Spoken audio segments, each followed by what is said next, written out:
Welcome to Liberia in West Africa, where 80% of the people survive on less than $1 a day. Now, these people are being told that they have to pay $28 million to a bunch of financial speculators known as vulture funds. This was not supposed to happen. Sometimes it falls upon a generation to be great, an end to the debt crisis for the poorest countries.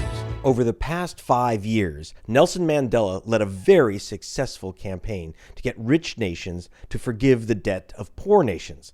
The West wrote off billions of dollars.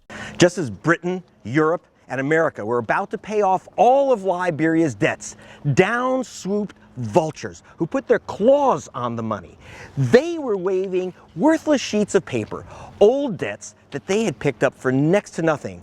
And now they were demanding that these Liberians pay them 10 times, even 100 times what the vultures themselves had paid for this worthless junk. There was outrage. I would say to them, do you know you're causing babies to die all over Liberia? Do you know you are making it almost impossible for this country to get back on its feet? The blackmail that's going on here is, if somebody doesn't pay us something that we want, we're going to hold up the development of the Liberian economy. Where's their conscience? What do they say as a conscience? They don't care. So who are these vultures?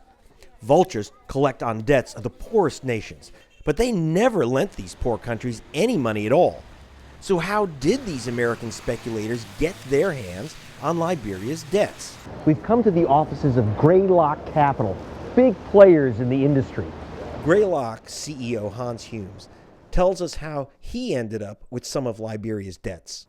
I ended up buying a lot of the loans that we had in Liberia. When I called one of the banks that was going through a merger 13, 14 years ago, I said, hey, by the way, you're a lender to this African country. And the guy said, no, I'm not. A couple days later, he said, you know what, you're right. We found this box in this warehouse that had files for all these loans. Do you want to buy all of them? The reason Hans and other speculators were able to buy up Liberia's debt dirt cheap was war. In the 80s and 90s, Liberian warlords were chopping the country into bloody pieces, killing 1 in 10 Liberians. Humes and others were willing to wait until peace could be restored, but for some vultures, Liberia's misery was an opportunity. 4,500 miles away from the mayhem, they file a lawsuit in this courthouse in New York City. Now, Liberia didn't really have a government. It was run by a bunch of warlords under UN sanctions. Not surprisingly, Liberia doesn't show up in the courthouse, and they lose automatically when the judge issues this default judgment requiring the nation to pay $23 million. Who is behind this lawsuit? The key figure is Eric Herman, the owner of vulture fund FH International. And here he is at a chandelier-lit gala. Herman refused several requests to be interviewed, so we went to his office to ask why he sued war-torn Liberia. But his office seemed to have vanished. Are they not there? They were there the other day. I'm sorry. The nameplate's gone. There's someone in there. Hello? Hi, can I help you guys? Yeah, hi. Greg Palast, BBC Television, Montreux Capital. It's Mr. Herman's firm. Guys, yes? They don't want to be interviewed. They don't want to be seen. So we're going to have to ask you to leave the building. Okay. And do you know why they took the sign off their door? I have no clue. But we had a clue. He was at his huge gated estate, but we couldn't get close. In the village of Damai, houses are a bit smaller.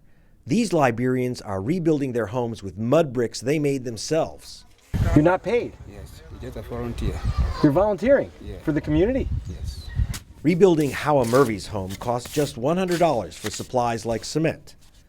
Howa is a young donut baker. Her grandfather was beaten to death in front of her during Liberia's long civil war, and every house in the village was destroyed. Now, nameless vultures are fighting to take $28 million from the Liberians, enough to rebuild 250,000 homes. The village elder says it's an unfair fight. It's like someone that is amputated and you say, come and fight me. How can I fight? You tell me, you got 2 arms, I got no arms, and you expect me to fight you. This is not a fight Liberians were expecting, because in 2007, all of Liberia's creditors, including Eric Herman, agreed to accept just 3 cents on the dollar for all that nation's debts. Then it emerged that Eric Herman had quietly transferred his part of the debt to a secretive fund called HAMSA. Under the 3-cent deal, Herman would have received $1 million. But now, HAMSA sued in London for more. And that's how Liberia ended up getting hit with this $28 million judgment.